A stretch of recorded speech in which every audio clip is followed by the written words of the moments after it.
All right, thank you. Just get my clock here. So pleasure to be here. It's a small group, so feel free to make this as interactive as you like. And I am going to present a very technical talk today. This is a fresh out of the oven, literally fresh out of the oven result called Lumiere. I think we uploaded it a couple of weeks ago to the archive. And I'm going to give you a quick synopsis of the result that assumes a lot of knowledge, but if it's an over assumption, don't worry, I will then go back to the beginning and explain every term and the problem model as needed. But in case I lose you on any of the details, I wanted to walk away with the synopsis of the result right away. To make it really, really short, what I'm going to do is I'm going to give the synopsis standing on one leg. And why am I doing this? So there's a famous parable in the Jewish tradition about this guy that comes to a rabbi, says, Rabbi, I want to learn the entire Bible standing on one leg. And the rabbi says, sure, no problem. I can give you the entire Bible in one sentence. And the sentence was, love thy neighbor as yourself. Famous parable. And I'm going to try to beat that by standing on one leg and giving you a synopsis of the result. My Pilates teacher will be very proud.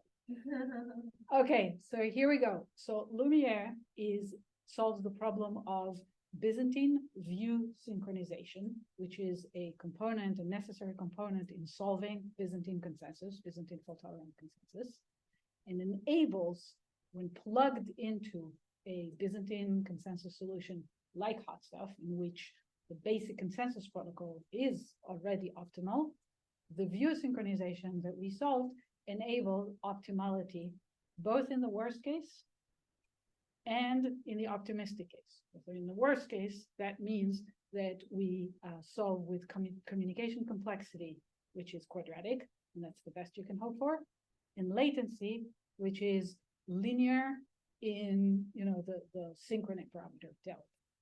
And in the optimistic case, and this happens if, even if there are the maximum number of faults. In the optimistic case, there are only actually F actual faults.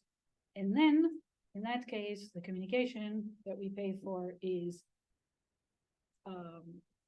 FA times N. So it's linear in FA, and it's constant in the number of actual faults. So FA times delta. All right? Okay, now let's go to the beginning and explain what the problem is and and give you a glimpse into the solution. So I'll do this very quickly. I assume this audience knows very well what we're talking about. But just to get everybody on the same page, same terminology, we're solving the state machine replication problem.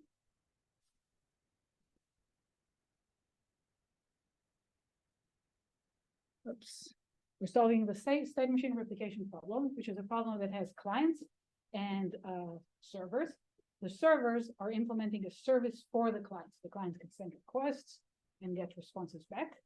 But internally, when you look under the hood, the service is replicated for fault tolerance. So even though each individual processor participating in implementing the service could be faulty and is not trusted and not reliable, the service as a whole masks the failures and provides undisrupted, reliable, trusted service.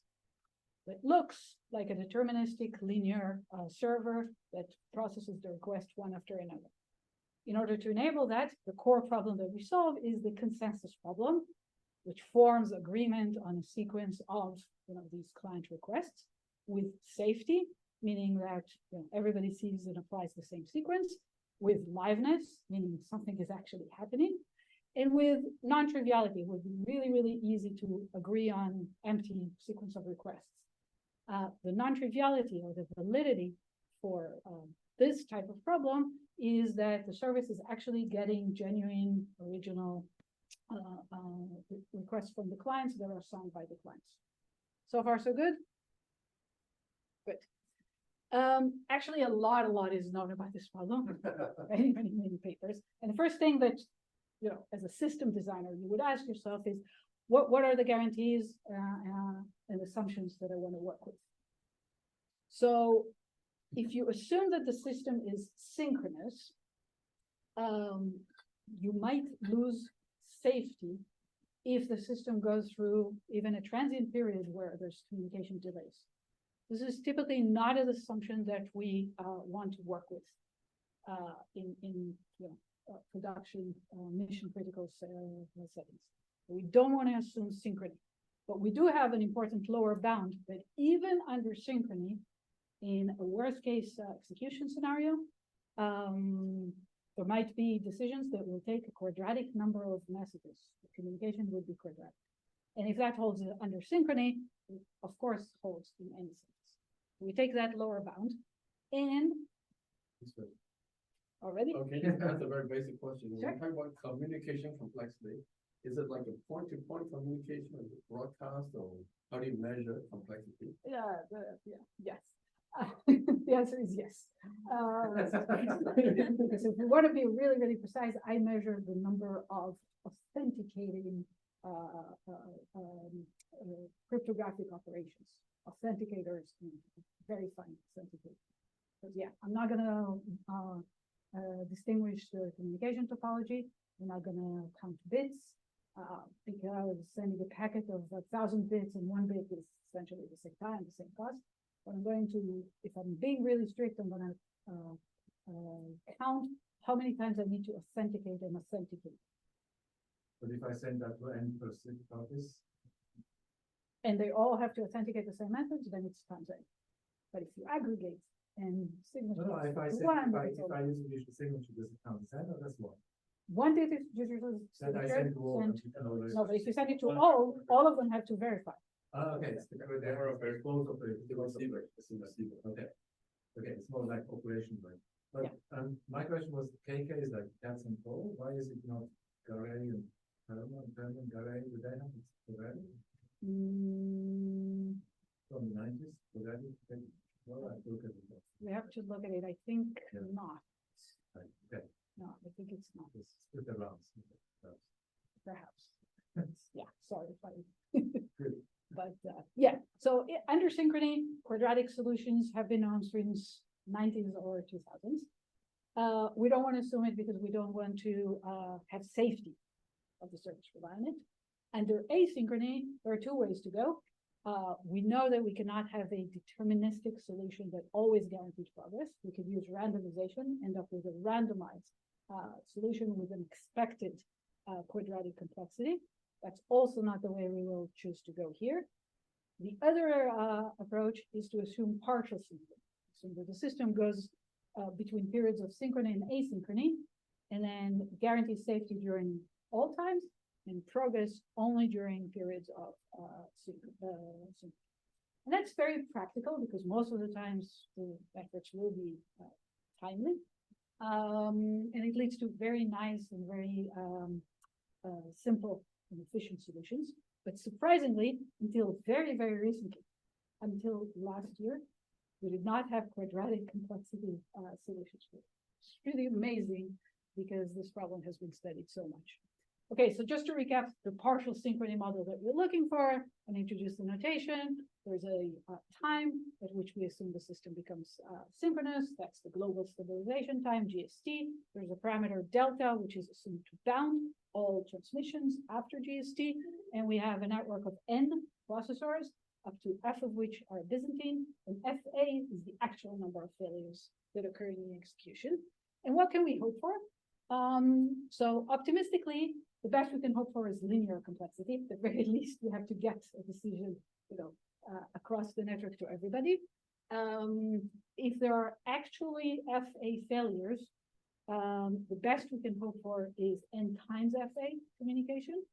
And in terms of latency, the best we can hope for is to pay the maximum network delay, delta, each time a failure occurs. In the worst case, we are there. Okay, so this is our desirabilities. And yep. Is there an easy way to see why the NFA and the N squared lower bound come up? Which ones? I mean, there's no easy way in consensus about anything, but these are known solutions. These are. No, I mean, is there an known lower bounds or impossibilities? Is there an easy way? What's the intuition? Would it be easy to explain? For which one? Any one of them? The latency or the communication complexity? No, the communication complexity. The communication complexity, well, the n lower bound is strict. I have to get the decision at least, at the very least, I have to get the information to activate. So that's order n. If a failure occurs, I somehow have to agree to overcome the failure, and that's again order n, almost trivial.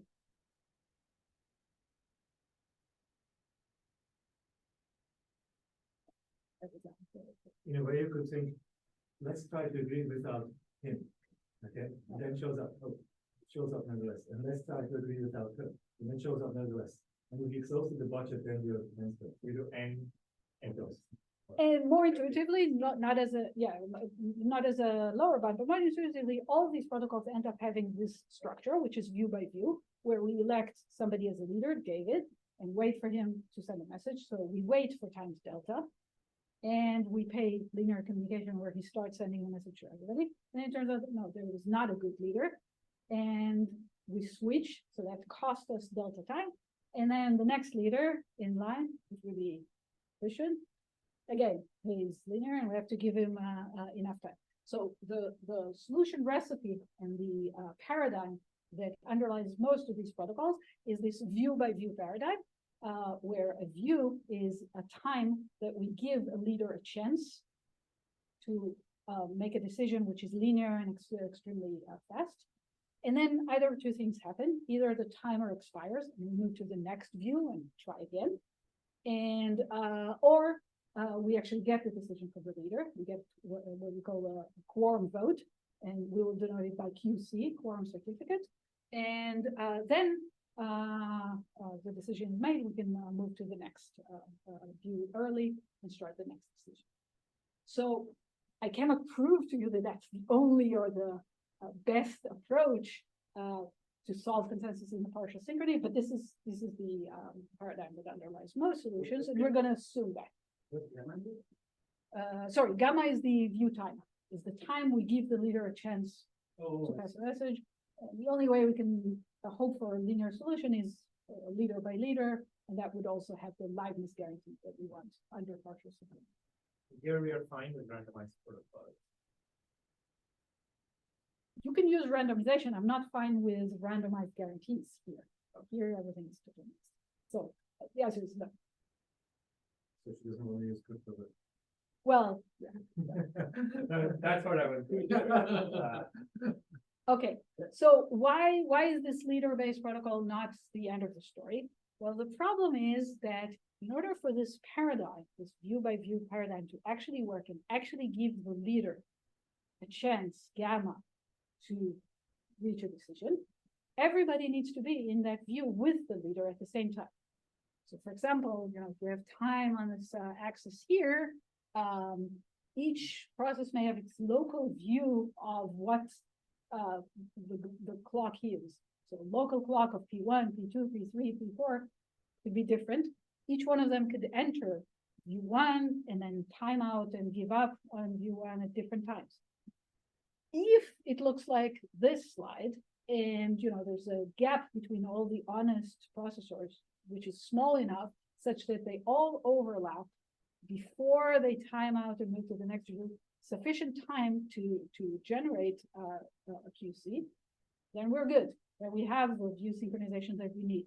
It's not perfect synchronization, it's a distributed system, but there's enough overlap. There are two questions on the chat. One is whether the bounds earlier assume any setup among the nodes.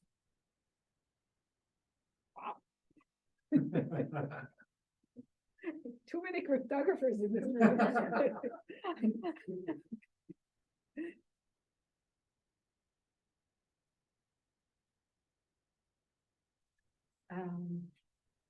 They assume. I'm sorry, they do not assume. They hold even if you have setup. They don't require setup. And the other question is whether partial synchrony you mean type 1 with unknown delta or type 2 with synchrony after DST. They're equivalent. Really? The equivalent? I think so. I could not find it. Okay, I tried very hard. I could not find a theorem which stated the equivalent. Irrelevant for this presentation. We can talk about it, But in this presentation, it's what? It's in this presentation we have GST. We can talk about this later, but it's a digression that I don't want. Okay, but I just want to define the problem of view synchronization. So you can see why the views need to be synchronized and there needs to be an overlap in the view in order to make progress. And conversely, what happens if the views are not synchronized? So look at this picture. So now they're a little bit, the processes, each one has a local clock, which is a little bit more skewed. There's a gap. And if you look at this, there is no view in this scenario that has 3 out of the 4 processors overlap in the same view, ever. And to solve this, you can think of them strawman. Clearly the fastest processor that wants to enter a view somehow needs to wait and communicate with the others. You need a protocol, and it's a distributed protocol, and it's not trivial. If you just wait for F+1 to broadcast, it doesn't work because you can have F bad ones immediately telling the fastest one, yeah, go ahead, and let it run forward. If you wait for 2 F+1, it still doesn't help because F+1 can keep progressing with the F bad guys and leave the F behind. Okay, so it is a distributed computing problem. It needs a protocol. Is it a trivial protocol? And this is what we will focus on. Is it a trivial protocol? Well, so in some sense, hot stuff created this problem. So it is simple to solve it with quadratic communication per view. So every time we enter a view, it's easy to solve it with quadratic communication. 2-step all-to-all solves this. And that has been pretty good until 2019, because there was no protocol for the partial synchrony, which was linear anyway. So there was nothing to worry about. So we could do this view synchronization whenever we needed, pay quadratic cost, and that was the cost of a leader protocol anyway. When we introduced hot stuff, we thought this was the end of the story. We have a linear protocol. Ta-da. However, that pushed the bottleneck into the Byzantine View Synchronization. So when we actually started building systems based on hot stuff, we recognized that this is a real problem. So now let's look very quickly at a history of solutions, and I want to make sure that I get to actually tell you a little bit about Lumiere. So I'll do it a bit quickly. Okay, so as I said, before hot stuff, there were 2 flavors of solutions that all protocols mentioned, usually in one sentence at the end of a paper. They said, well, if you don't have progress, double the time that you spend in each view. Eventually, everybody will overlap. That was the original BFT paper. Or folklore. People said, well, you can always do some kind of reliable broadcast where everybody broadcasts, hey, I want to enter the view. Everybody waits for F+1, echo, wait for 2 F+1 to echo, and then they enter the view. And it's very easy to see that that gets you fairly tight synchronization. How tight? 2 delta. And so now if you set gamma, the actual time that you let the leader reign, to be much more than 2 delta, you get the overlap that you need by having this all-to-all protocol and each time that the view changes. And as you can see in this slide, the problem is that both in the worst case and even in executions that don't have many faults, this is pretty costly in terms of communication. But again, we didn't worry about it too much before hot stuff. After hot stuff, we recognized it's a problem. We published a paper called Cogsworth that did sort of the obvious thing. It tried to optimize the per view Byzantine View Synchronization protocol. We said instead of doing all-to-all right away, let's be a little bit more clever. Let's first try going to the next view leader and send messages to the leader, and the leader will announce to everybody where enter the view. Well, that works if the leader is correct. It doesn't quite work if the leader is not correct. So we kept falling back to the next leader and the next leader and the next leader. And in the average case, in the expected case, Cogsworth achieves linear Byzantine view synchronization, but not in the worst case. In the worst case, it's just as bad as the And we also surfaced and defined the Byzantine view synchronization problem as such. Last year, finally, after 4 decades, we had 2 solutions, 2 independent solutions that provided worst case optimality in Byzantine View Synchronization. The first one was not chronological. The first one I'm presenting would be RareSync. And since Lumiere borrows a lot of ingredients from it, let me tell you how it works. It's a remarkably simple protocol. You could learn it in one slide. I mean, it's really simple. There's nothing complex here. So the idea is you divide all of the history of views into epochs. And let's say epochs last at least f+1 consecutive views. You have every f+1 view, you change epoch. At the beginning of the epoch, the first view, you run the expensive, quadratic, but trivial, simple view synchronization protocol. And after synchronizing, you know that everybody is within 2 delta from you. You pass, you transition view after view based on your local clock. So every gamma, after entering an epoch, you transition to the next view.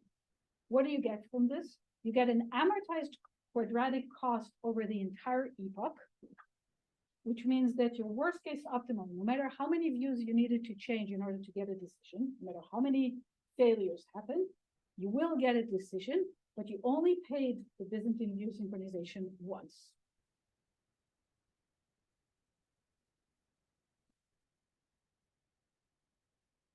And yeah, and that's it.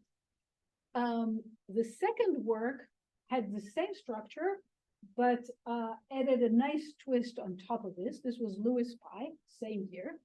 So also divided execution into epochs, also did the heavy epoch synchronization at the beginning of an epoch, but it also allowed every processor to advance eagerly to the next view within an epoch if it gets a decision. So you don't have to wait for the timer and act synchronously if there is progress. So in the most optimistic case, when there's 0 failure, Lewis-Pye is responsive. So you get both of these protocols have worst case communication, which is quadratic, regardless of the number of failures, and that's worst case optimal. And worst case latency, which is just waiting for view by view. It's linear. The problem is that these worst case measures are also what you pay in the best case. So you always pay up front a heavy epoch synchronization.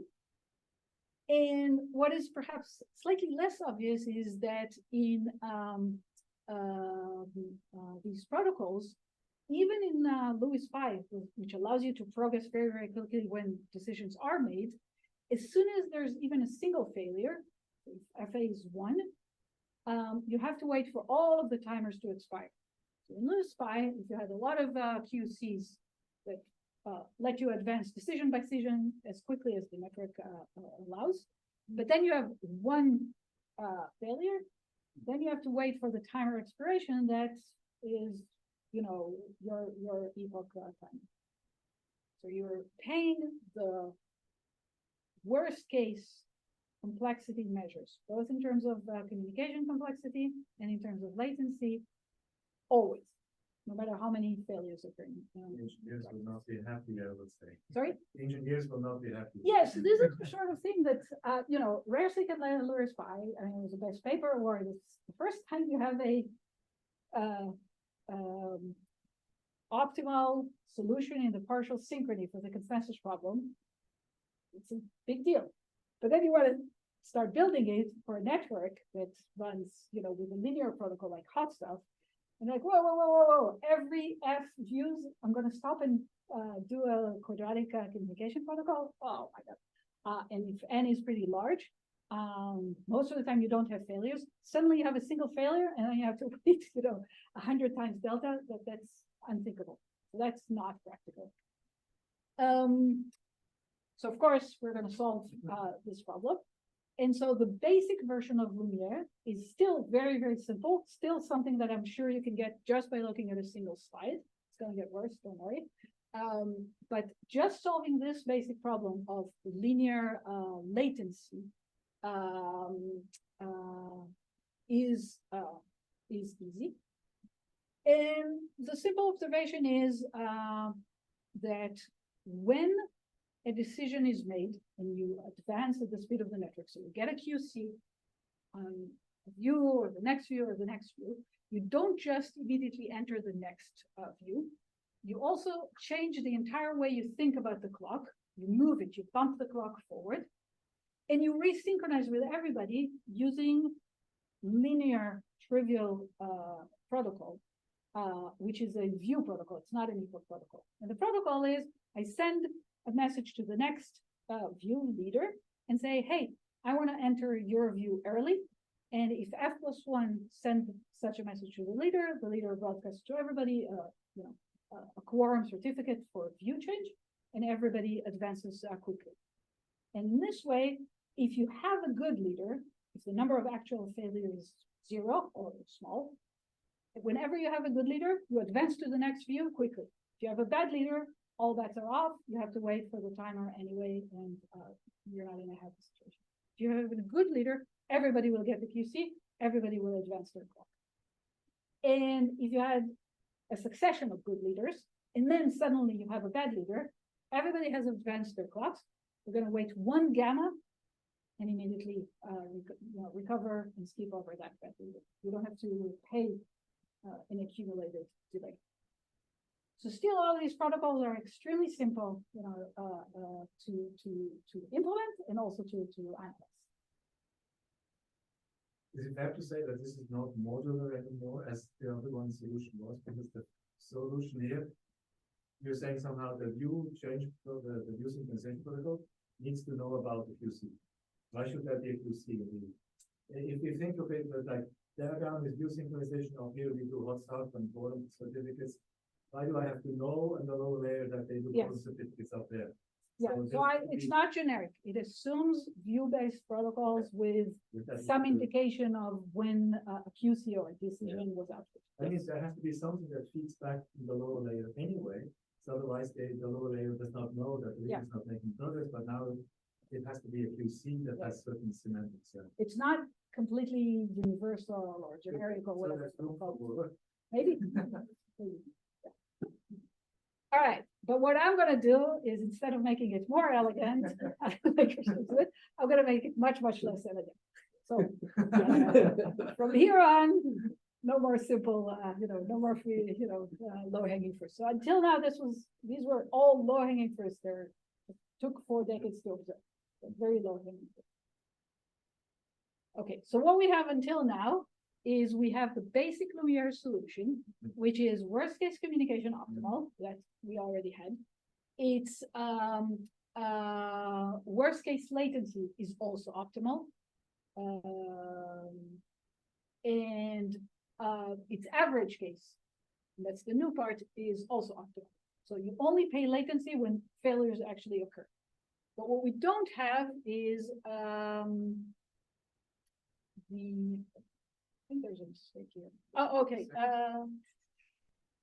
Yeah, there's a mistake on the slide.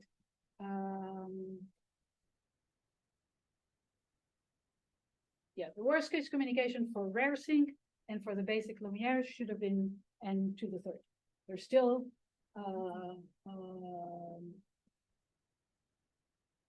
yeah, they're still not optimal. Maybe. Yeah, they're still cubic or per view, they're still quadratic. So still, we have this basic structure where at the beginning of each epoch, we stop the world and we perform this heavy quadratic epoch synchronization until now. Eventual worst case communication is like worst case, but average over time. Well, the reason I say eventual is a bit subtle, because we assume this partial synchrony setting where there's a time GST. Until GST, nothing's guaranteed. Everything I claim, all these measures are after GST. One epoch at the transition from not being synchronous to GST leaves you in a state where it may take at least 1 epoch to recover. And then you might need to pay quadratic communication, linear delay, all of it. After that, so the eventually is, after 1 more synchronization, you don't have to do it anymore. And until now, there was no difference between eventual and worst case, but this is exactly what we're going to address now. So in the 9 minutes that's left, let me mention what the next thing we do. So the next thing we want to do is get rid of this heavy epoch synchronization completely. Okay, so that's the goal.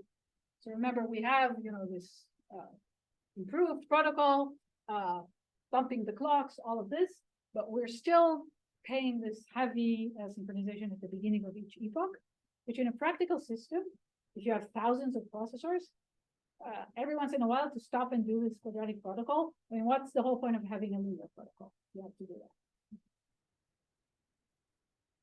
All right, so that's the goal. And to do that requires quite a bit of gymnastics. The first trick is, again, pretty simple to explain, also to analyze. What we're going to do is we're going to look at whether there were enough QCs generated in the previous epoch. And we're going to declare an epoch was successful if at least 2f plus 1 out of n views succeeded in generating QCs.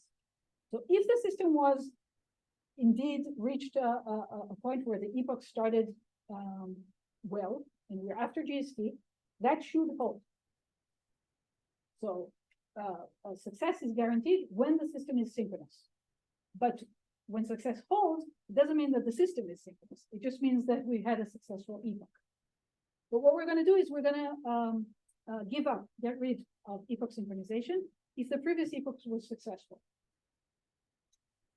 What can happen is we may be giving up epoch synchronization prematurely and will cause the next epoch to not be a good epoch, to not be successful, but then the one after it will be successful. Well, that's okay.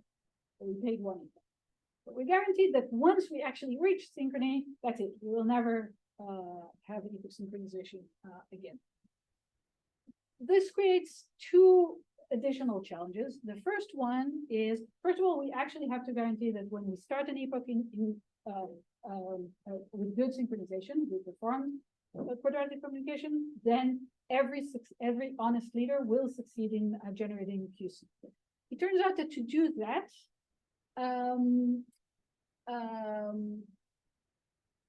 we have to work a little harder, because even a single QC from a bad leader, let's say we started in synchrony, perfect synchrony here, started in perfect synchrony, but then the first view was a bad leader. The bad leader sends a QC, but sends it only to Joachim. Joachim jumps forward and advances the view, and wants to start the next view, and immediately F bad guys help him, and he is now the fastest and he's moving faster. So even good leaders in this epoch are not guaranteed anything. So the fix for that is very simple. We're going to give each leader 2 consecutive views. Entering the initial view of the pair is, as we said before, by sending view messages to the leader and waiting for F+1. Entering the second view of this pair is only if the first one was successful. This is enough to guarantee that even if Joachim, rushed forward with the bad leader, the next time he tries to enter the view, everybody will interact. He's going to send a message, and everybody will enter after him. And then a good leader will get Joachim's message. Everybody will follow behind, by gamma. But Joachim is not entering the next view until the good leader sends a QC. We have, Joachim, the fast processor, is in one of 2 consecutive views with everybody else. The second challenge is even more tricky, and this is kind of subtle, and this is the last trick I have for you today, and the paper. So the subtlety is, let's think about this success criteria.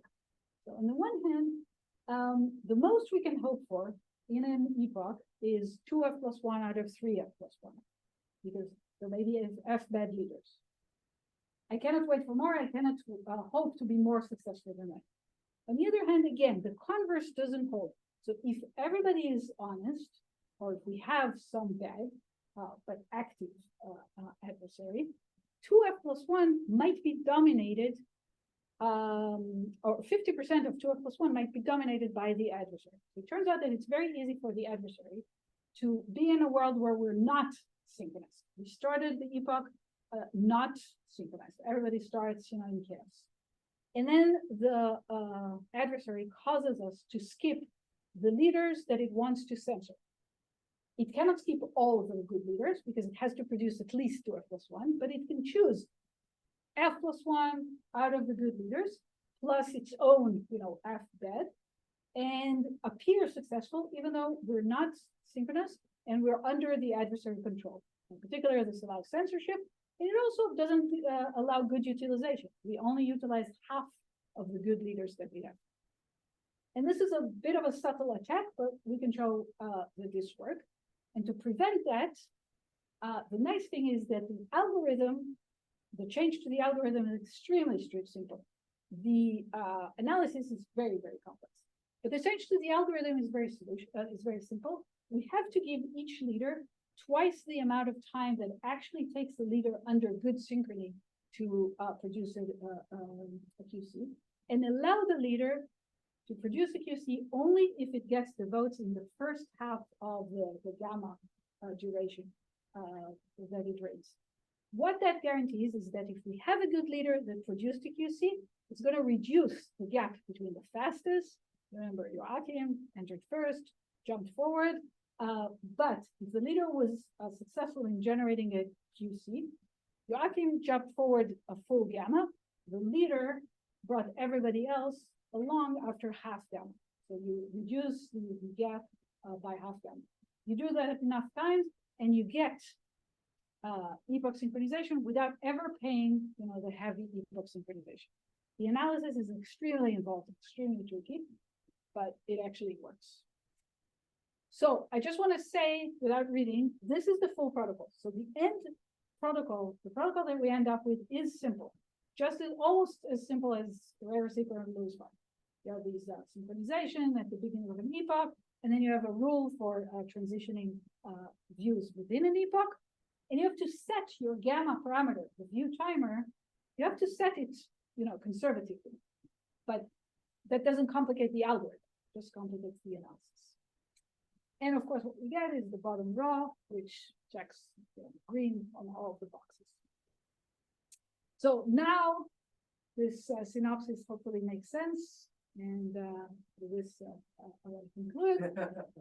You want to read more details? We blogged about the basic version of Lumiere.